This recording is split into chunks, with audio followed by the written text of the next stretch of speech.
How do you reflect when you took Yeah. over? These were concepts, but they are now in practice. Look back and tell me. I'd like to recollect the journey. It's been a very challenging journey, and this started way back when I was at the NCA, because I think India can always boast of top quality fast bowlers, but they could not sustain over a period of time the pace and the fitness issues. So when we did, we had a lot of interaction between the physiotherapy department, the strength and conditioning, and the bowling department at the NCA. And we came around and said that workload managements as to, preparing them physically, then monitoring the workload. Of course, you cannot control what is happening in a match, but after the match is something which is well within your control. And if those things can be controlled, we felt that the bowlers can last longer, and they can also be more efficient.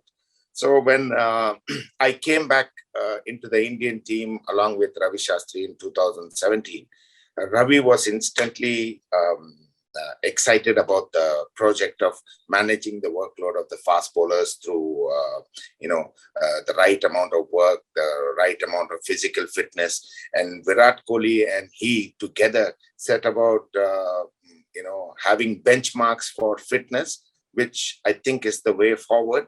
And that was the beginning of a new era where the fast bowlers' fitness were monitored and their workloads managed. And that went about creating a good structure so that India always had a good pool of fast bowlers who are fresh to play for the country at any given point. Let me take you to South Africa. I mean, you came close the last time round also, and you and I have talked several times about it. The third test, which we won on a very treacherous wicket. That's one of the Sena countries where we've come close but not won. If I ask you to and pick your brains, you've been there, done that. What should be the strategy, or how should a team approach a series like this? Because there will be wickets. They have also got a good bowling attack, etc. How do you approach a series like this, Bharat, now that you've moved on? When you look back, is there anything that you would do differently? Is there any advice you want to pass on? How do you observe it as someone who has so much of accomplishment?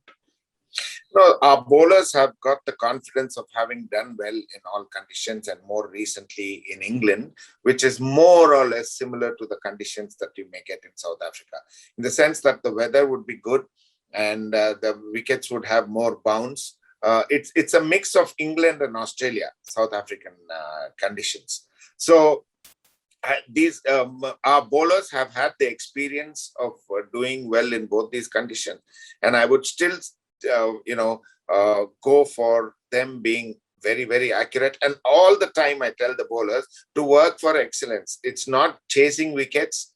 It's not going after anything. It's just the thought of being very, very mean, not giving the batsman. See, there are two ways to put pressure on a team. One is to get wickets, and another way is to curtail the flow of runs. So if you are not able to get wickets, you need to curtail the flow of runs so that the opponents don't run away from you. So they are where they are, and the minute you get a couple of wickets, you are on top of the game. So this is going to be the mantra. This is what I think they should be following. The wickets in South Africa would definitely help our bowlers, our spinners too, because of the bounce that they would be getting. It would help our spinners also, and I think India will do extremely well in this tour of South Africa. Last few questions, Bharat. One, give me a sense, when you get all out for 36, what do the bowlers do in such a situation? Your team has been or 76 or 100, so it's basically a low score.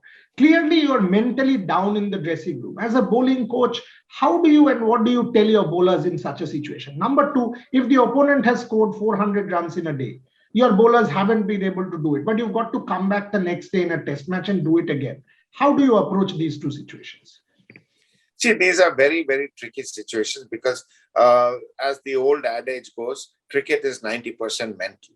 So when your team is shot out for 30, of course, we didn't have to bowl after that, but when we were shot out for 78 in England, very pertinent to the question that you asked, I think it is very disheartening and yes, you feel extremely low. But the only thing you need to do this, you go there trying for early wickets. You try too hard at that any given point of time, because you know that you're only defending 78, being all out in the second session of the first day of a test match. It's not easy to defend. I think those are the times when it's extremely tough, and especially when the opponents start batting, wickets start getting better, the opponents start batting much better than what you do, and then it's very difficult to motivate the bowlers at that point of time.